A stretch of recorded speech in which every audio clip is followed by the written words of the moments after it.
أهلا بيكم. النهاردة هنتكلم عن السيدة مريم العذراء، مريم بنت عمران، أم سيدنا عيسى المسيح عليه السلام. إزاي ربنا يختار واحدة من البشرية كلها عشان تكون أطهر نساء العالمين، أحسن ست في البشرية. وعشان نعرف السر لازم نبتدي من البداية، نعرف أصل الموضوع. السيدة مريم بنت عمران دي أهلها كانوا مين؟ والدها كان الإمام بتاع قوم ومن نسل سيدنا داود عليه السلام، وأمها ست طيبة كانت مش بتحمل، فشافت يوم طير بيلاعب الطير الصغير ابنه، نظرت لربنا إن لما ربنا يديها هتخلي ابنها يخدم في بيت المقدس، وحملت بمريم عليها السلام. فلما ولدتها وعرفت ان هي بنت قالت لربنا: يا رب انا ولدت بنت مش ولد، وانت اكيد اعلم باللي انا كنت حامل فيه، وليس الذكر كالانثى، علشان في خدمة بيت المقدس خدام من اولادهم مش من البنات. ولما قالت لربنا: واني اعيذها بك وذريتها من الشيطان الرجيم، ربنا استجاب ليها لما قبل منها ندرها وبنتها، واستجاب ليها حمى بنتها وابن بنتها من الشيطان. الرسول صلى الله عليه وسلم بيقول: ما من مولود إلا والشيطان يمسه حين يولد. أي طفل لما بيجي الدنيا الشيطان بيمسه، فعلشان كده بيصرخ فيستهل صارخا من مسة الشيطان، إلا مريم وابنها. وبيقول: واقرأوا إن شئتم وإني أعيذها بك وذريتها من الشيطان الرجيم. اللي عايز يقرأ الآية دي كنوع من أنواع الدعاء لأولاده إن هم ربنا يحميهم. وربنا قبلها، مش بس قبلها ربنا قبلها قبول حسن وأنبتها نباتا حسن. وهي في اللفة أمها خرجت للمسجد وسلمتها هناك للعباد المقيمين في المسجد، وكانت ابنة إمامهم سيدنا عمران، واتخانقوا مين اللي هياخد باله منها. وكان سيدنا زكريا عايز هو اللي يتولى أمرها وياخد باله منها، خصوصا إن سيدنا زكريا على درجة وصلة قرابة من السيدة مريم، سواء كان بعض الروايات بتقول جوز أختها وبعض الروايات بتقول إن هو جوز خالتها. العباد المقيمين في البيت المقدس رفضوا وطلبوا إن هم يعملوا قرعة مين اللي هياخد باله منها، وخرجت القرعة في صالح سيدنا زكريا. وسيدنا زكريا نبي الزمن ده، ألقوا أقلامهم وأحضروا غلام طفل صغير لا يدرك، فأخرج قلم زكريا، سيدنا زكريا عليه السلام. وسيدنا زكريا خصص ليها مكان في المسجد، محراب محدش بيدخله غيرها، كانت بتعبد الله فيه ليل ونهار، وبقى بيتضرب بيها المثل من كتر عبادتها، واشتهرت بالصفات الكريمة والشريفة. وكان سيدنا زكريا كل ما دخل عليها المكان اللي بتتعبد فيه وجد عندها رزق في غير أوانه. كان ممكن يلاقي فاكهة الصيف في الشتاء وفاكهة الشتاء في الصيف. ولما كان بيسألها منين، قال: يا مريم أن لك هذا؟ قالت: هو من عند الله، إن الله يرزق من يشاء بغير حساب. ده من عند ربنا بيدي بدون حساب. في الوقت ده سيدنا زكريا طمع في وجود ولد ليه من صلبه، وكان عمره كبر. قال: ربي هب لي من لدنك ذرية طيبة إنك سميع الدعاء. وفي بعض الروايات بتقول إن هو قال: يا من يرزق مريم الثمر في غير أوانه، هب لي ولدا وإن كان في غير أوانه. وربنا سمع منه ورزقه سيدنا يحيى. والملائكة راحت تبشر السيدة مريم إن ربنا اختارها واصطفاها من بين نساء العالمين، يبعت من خلالها آية بوجود ولد من غير أب، سيدنا عيسى، عبد من عباد الله، خلقه من غير أب كما خلق آدم من غير أب ولا أم، قال له كن فكان. ملائكة بشرتها إن هيكون لك ولد نبي شريف يكلم الناس في المهد في صغره ويدعوهم لعبادة الله وحده. وربنا أمرها بكثرة الصلاة عشان تكون أهل للكرامة دي، قوم بشكر النعمة دي. وكان بيقال عنها كانت تقوم حتى تفطرت قدماها، لحد ما رجليها اتشققت كتر الصلاة والعبادة وقيام الليل. رضي الله عنها، اصطفاها وطهرها من الأخلاق الرذيلة واداها كل الصفات الجميلة. الرسول صلى الله عليه وسلم بيقول: أفضل نساء أهل الجنة خديجة بنت خويلد وفاطمة بنت محمد ومريم بنت عمران وآسيا امرأة فرعون.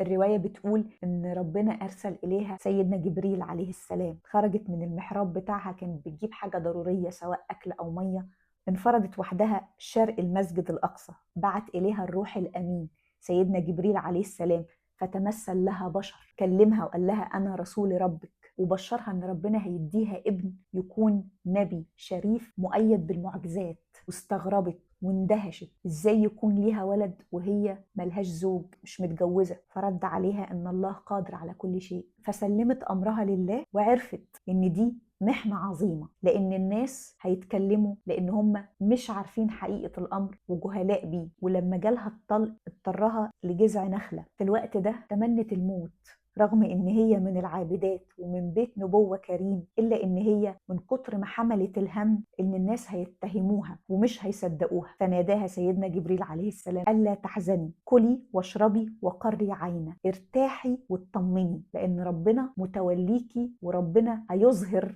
من خلال معجزاته براءتك. وقال لها: لو شفتي حد ما تتكلميش. هم لما افتقدوها دوروا عليها، فلما لقوها وجدوا معاها ابنها، فقالوا لها: انتي اتيتي شيء منكر وعظيم، ازاي وانتي من اهل بيت كريم؟ دي مش من صفاتهم ولا سجيتهم. شاورت عليه، قالوا لها: ازاي هنكلم طفل صغير في اللفه؟ واول كلمه نطق بيها سيدنا عيسى قال: اني عبد الله، انا عبد ربنا، وبرأ امه من الكلام اللي الجاهلين بالامر قالوا عليها. سيدنا عيسى اتولد في بيت المقدس في بيت لحم، واشتهر من وهو صغير بسبب معجزته انه بيتكلم من وهو في المهد، من وهو في اللف، وكان بيرى العجائب إلهام من الله. وبني إسرائيل تجمعت عليه، فخافت عليه أمه، وأوحى الله ليها إن هي تهاجر بيه لمصر. ولما بلغ 13 سنة ربنا أمره إنه يرجع لبيت المقدس للقدس علشان يكمل رسالته في قومه. وربنا اداله الإنجيل وعلمه التوراة، واداه معجزات زي إحياء الموتى وشفاء الأمراض اللي مفيش منها أمل في الشفاء. مسيح عليه السلام ما كانش ليه مكان بيقعد فيه، كان بيتجول في الأرض، ومن ضمن معجزاته إحياء الموتى بإذن الله. وفي رواية بتقول إنه وجد ست بتبكي على قبر بنتها، وبتقول: أنا عهدت ربي ألا أبرح موضعي حتى أموت أو يحييها الله، أنا مش همشي لحد ما تكلمني أو أموت.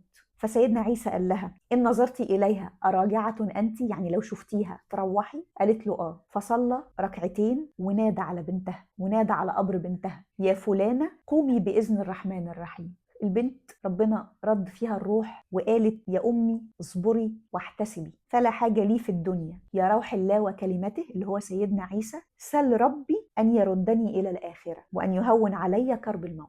دعا ربنا سيدنا عيسى فقبض البنت دي إليه تاني. وسيدنا عيسى دعا قومه لعبادة الله وأقام عليهم الحج، إلا إن معظمهم كفر واستمروا في ضلالهم وقالوا عليه ساحر. وهم بيه بني إسرائيل للمرة التانية، ووشوا لبعض ملوك زمانه وعزموا على قتله وصلبه، فربنا رفعه إليه وأنقذه منهم، وألقى شبه على أحد أصحابه فأخدوه وقتلوه وصلبوه، وهم معتقدين إن ده سيدنا عيسى. وربنا رفعه إليه وهو عنده 33 سنة. وسيدنا عيسى آخر أنبياء بني إسرائيل. ومن نعم ربنا عليه إنه جعل ليه أنصار وأعوان حواريين ينصروه ويدعوا معاه لعبادة الله وحده لا شريك له.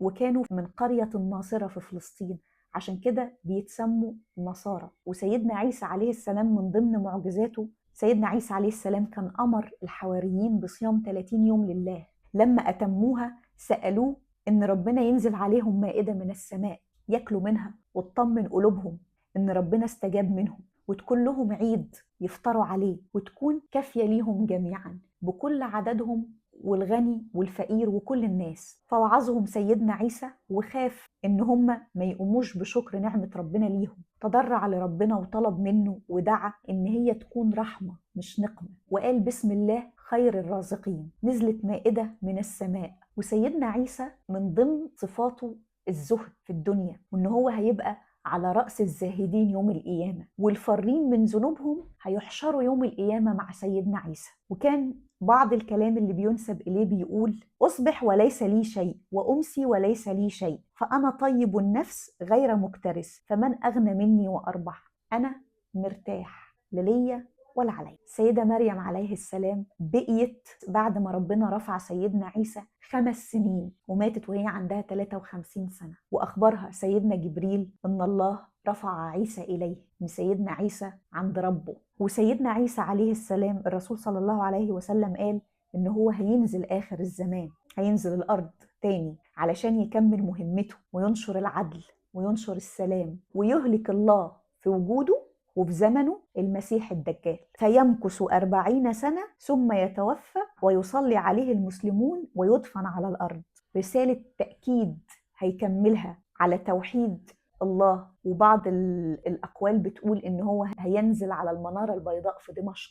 قصة السيدة مريم الصديقة وسيدنا عيسى المسيح عليه السلام مش بس قصة ومش بس تاريخ، دي رسالة لينا في الصبر وفي الإيمان والثقة بقدرة ربنا في أصعب اللحظات، وإن كل تجربة صعبة ممكن تكون إعداد لحاجة أعظم لو صبرنا واحتسبنا.